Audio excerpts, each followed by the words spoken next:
ఒకప్పుడు పాండవుల అరణ్యవాసం అజ్ఞాతవాసం పూర్తయిపోయి, ఎందుకంటే ఆరణ్య పర్వం తర్వాత మళ్ళీ విరాట పర్వం కాదు, విరాట పర్వంలో విదురుడు కనపడే అవకాశం ఉండదు, ఎందుకంటే అది అరణ్యవాసం తర్వాత అజ్ఞాతవాసం, తర్వాత పాండవులు తిరిగి వచ్చేశారు. తిరిగి వచ్చేసిన తర్వాత వాళ్ళ రాజ్యం వాళ్ళకి ఇవ్వాలి. అందుకని ఎవరి ప్రయత్నాలు వాళ్ళు ప్రారంభం చేశారు. ధృతరాష్ట్రుడు తన వైపు నుంచి సంజయుణ్ణి రాయబారానికి పంపించాడు. సంజయుడు రాయబారానికి వెళ్ళి మెత్తటి మాటలతో ధర్మరాజుని ప్రసన్నుణ్ణి చేసుకుని రమ్మన్నాడు. వెళ్ళినటువంటి సంజయుడు చాలా వేగంగా మళ్ళీ అక్కడ పని పూర్తి చేసుకుని రథం మీద వచ్చాడు. కానీ అప్పటికే చీకటి పడిపోతోంది. వచ్చి ఒళ్ళంతా హోనమైపోయింది. చూడండి, అబ్బా ఒళ్ళు హోనమైపోయింది ప్రయాణం చేసి, రేపు చెప్తా విశేషాలని, ఇవాళ పడుకుంటా, పలహారం పెట్టి అంటాను చూడండి. అలా ఆయన కూడా వస్తూనే సంక్షిప్తంగా మాట్లాడాడు ధృతరాష్ట్రుడితో. మాట్లాడి వాతలు పెట్టినట్టు మాట్లాడాడు. మాట్లాడి, నా ఒళ్ళంతా హోనమైపోయింది, చాలా బడలిక పొందాను, నేను విశ్రాంతి తీసుకుని రేపు వచ్చి సభలో చెప్తాను మిగిలిన రాయబార విశేషాలు అని వెళ్ళిపోయాడు. కానీ ధృతరాష్ట్రుడికి నిద్రపట్టలేదు పడుకుంటే. ఇప్పుడు మళ్ళీ విదురుడికి కబురు చేశాడు. విదురా ఒక్కసారి రా అన్నాడు. ప్రభువు ఆజ్ఞ.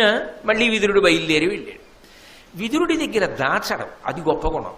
విదురుడితో అన్నాడు, పాండురాజసుతుల పాలికి చనియిపుడు సంజయుండు వచ్చి సమ్ముఖమున నన్ను చాలా దూరి నాకు రే పచ్చటి పనులు చెప్పువాడననుచు చనియే. ఆ సంజయుడు రాయబారానికి వెళ్ళాడు. విదురా వచ్చాడు. వచ్చినవాడు నన్ను చాలా దూరి నన్ను చాలా నింద చేశాడు. బుద్ధిహీనుడివి, చెప్పిన మాట వినలేదు, ఇదిగో ఇప్పుడు ఇంత కలహం వచ్చేటట్టుంది అని నన్ను చాలా నింద చేసి వెళ్ళిపోయాడు. రేపు పొద్దున్న సభలో చెప్తానన్నాడు మిగిలిన విషయాలు. ధర్మరాజు ఏ భావనతో ఉన్నాడో, యుద్ధానికి వస్తాడేమో చెప్పాడుగా విదురుడు. రాజ్యం శాశ్వతం కాదు నీకని వెతుక్కుంటోంది లక్ష్మి వెళ్ళిపోవడానికి అక్కడికి. ఏమవుతుందో, మనసంతా చాలా భారంగా ఉంది, అధికమైనటువంటి దుఃఖాన్ని పొందుతున్నాను, ఆ దుఃఖాన్ని తట్టుకోలేకపోతున్నాను, మనసంతా కలత చెందింది. శరీరం ఎలా ఉందో తెలుసా, నిప్పుల మీద దొర్లిస్తుంటే ఎలా ఉంటుందో అలా ఉంది. కాబట్టి విదురా ఏం జరిగి ఉంటుందంటావు, ఏది, 4 మంచి మాటలు చెప్పు అన్నాడు. నిద్ర పట్టట్లేదు, చీకటి పడిపోయింది, అందరూ పడుకున్నారు, నాకు నిద్ర పట్టట్లేదు, అందుకు పిలిచా, నువ్వు 4 మంచి మాటలు చెప్తే శాంతి పొందుతా. అందులోనండి అందరూ పడుకున్నప్పుడు ఏదైనా చాలా పెద్ద సమస్యని ఆలోచిస్తూ ఒకడు పడుకున్నాడు అనుకోండి, తల బరువెక్కిపోతుంది. ఎందుకనంటే అందరూ పడుకున్నారు, ఎవ్వరితో మాట్లాడడానికి లేదు, తానొక్కడు, సమస్య తప్ప ఇంకొకటి లేదు మనసులో, చాలా పరిపరి విధముల పోతుంది మనసు. అందుకని బరువెక్కిపోయి ఉంది మనసు. కాబట్టి నువ్వు ఏదైనా మంచి మాట చెప్పు అన్నాడు. అంటే వెంటనే విదురుడు అన్నాడు, ఇంత చీకటి పడిపోయింది కదా, అందరూ నిద్రపోతున్నారు కదా, నీకెందుకు నిద్ర పట్టలేదు అని, బలవంతుడు పైనెత్తిన బలహీనుడు, ధనము కోలుపడిన అతడు, మృచ్చిల వేచువాడు, కామాకుల చిత్తుడు, నిద్రలేక కుందుదురధిపా. లోకంలో 4 నిద్ర పట్టదు ధృతరాష్ట్ర మహారాజా. అందరూ హాయిగా నిద్రపోతారు, 4 మాత్రం నిద్ర పట్టదు. ఎవరెవరికి పట్టదో తెలుసా, బలవంతుడు పైనెత్తిన బలహీనుడు, చాలా బలవంతుడైనటువంటి శత్రు వచ్చి మీద పడ్డాడు అనుకోండి, అప్పుడు బలహీనుడైన వాడికి నిద్ర పట్టదు. అయ్య బాబోయ్ ఏమైపోతుందో అని బెంగ.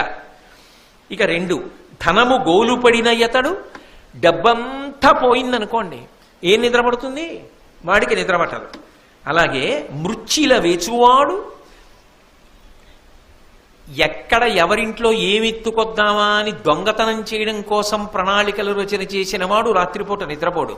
ఎలా దొంగతనం చెయ్యాలని అందరూ పడుకున్నారా, ఎక్కడా చప్పుడవుతోందా, ఏ కుక్కన్నా తిరుగుతోందా, వీళ్ళెవరో ఎక్కడికో వెళ్ళారు, వాళ్ళు తిరిగి వస్తారా పెళ్లి నుంచి, ఇవాళ రాత్రి వస్తారా, చటుక్కుని నేను మారు తాళం పెట్టి తీగానే, ఇలాంటి దిక్కుమాలిన ఆలోచనలన్నీ దొంగతనం చేయాలనుకున్న వాడికి ఉంటాయి. అందుకని వాడు రాత్రి నిద్రపోడు. 4వ వాడు కామాకుల చిత్తుడు. ధర్మబద్ధమైన కామంతో సమస్య లేదు, రాత్రి భోగమునకో అది అంగీకారయోగ్యమైన కాలము, అంటే ఒక ధర్మసూక్ష్మం అని చెప్పడానికి చెప్తున్నాను. కానీ అన్యకాంతల యందు మనస్సున్నటువంటి వాడు ఎవరుంటాడో వాడికి నిద్ర పట్టదు. కాబట్టి కామాకుల చిత్తుడు, నిద్రలేక కుందుదురధిప, అటువంటి వాళ్ళకి 4 నిద్ర పట్టదు. నీకెందుకు పట్టలేదు అంటే దాని అర్థం ఏమిటి, ఈ 4 నువ్వు ఎవరో చెప్తాను మంచి మాటలు. దానికి తగింది కదా చెప్పాలి, రోగం ఏమిటో తెలిస్తే కదా వైద్యం. ఈ 4 దేనిలోకి వస్తావు అని ఎంతైనా సిగ్గుపడతాడు కదా అని 5వది ఒకటాన్ని సృష్టించాడు విదురుడు. సృష్టించి 5వది చెప్పాడు. చెప్పన్నాడు, ఈ కొరగాముల లోపలనొక్కటి నీ చిత్తవృత్తి నొందెనో ఎరుసెమ్మెక్కటి కుడువ తలంచితివో నిక్కముగతమేమి చెప్పుమా నిద్ర సెడుటకున్. నువ్వు ఒక్కడివే, వేరొకరు కూడా అనుభవించవలసినటువంటి ధనాన్ని ఐశ్వర్యాన్ని అనుభవించేద్దాం వాళ్ళకి దక్కకుండా అని ఏమైనా ఆలోచన చేస్తున్నావా? ఆ కారణానికి కూడా నిద్రపట్టదు. ఒకవేళ పైనాలు కానీ ఈ 1 కానీ 5 దేనికైనా నీ మనసులో బాధ ఉంటే చెప్పు, నీకు అందుకు నిద్ర పట్టట్లేదు, దాన్ని బట్టి చెప్తాను అంటే. ఎంత కాదన్నా ధృతరాష్ట్ర మహారాజు తెలియదండి ఎందుకు ఆయనకి నిద్ర పట్టట్లేదో తెలియని అమ్మాయి కూడా ఆయనకి తెలుసు. కాబట్టి ఆయన అన్నాడు, నేను ఎందుకు బెంగ పెట్టుకున్నానంటే విదురా, ధర్మరాజు ఏమంటాడంటావు అంటే ఏమిటి, ధర్మరాజుకి దక్కకుండా తన కొడుక్కి కట్టపెట్టేద్దాం అనుకున్నాను. 5వ కారణం నువ్వు చెప్పింది సత్యమే, కానీ వాళ్ళు అజ్ఞాతవాసం పూర్తి చేస్తారు అనుకోలేదు, పూర్తి చేశారు, ఇప్పుడు తిరిగి వచ్చారు, ఊరుకుంటారా? తమ రాజ్యం తమకిమ్మనరా? సంజయుడితో పంపించాను, సగం చెప్పి తిట్టి వెళ్ళిపోయాడు, పూర్తిగా చెప్పలేదు, రేపు చెప్తానన్నాడు. ఏమంటాడో, యుద్ధానికి కానీ వస్తాడంటాడంటావా? ఇప్పటికీ కోరికేమిటి, దుర్యోధనుడు ఒక్కడే అనుభవించాలి. ఇన్నాళ్ళు కష్టాలు పడ్డారు, మళ్ళీ వీళ్ళకి రాజ్యం దక్కకుండా ఎలా పోవాలి? అందుకు నిద్ర పట్టట్లేదు. అందుకని ధర్మరాజు మనసు ఏమై ఉంటుందంటావు అంటే, తనకున్న దుర్బుద్ధి ధర్మరాజు కూడా ఏమైనా చేసేస్తాడా అని ఆలోచన.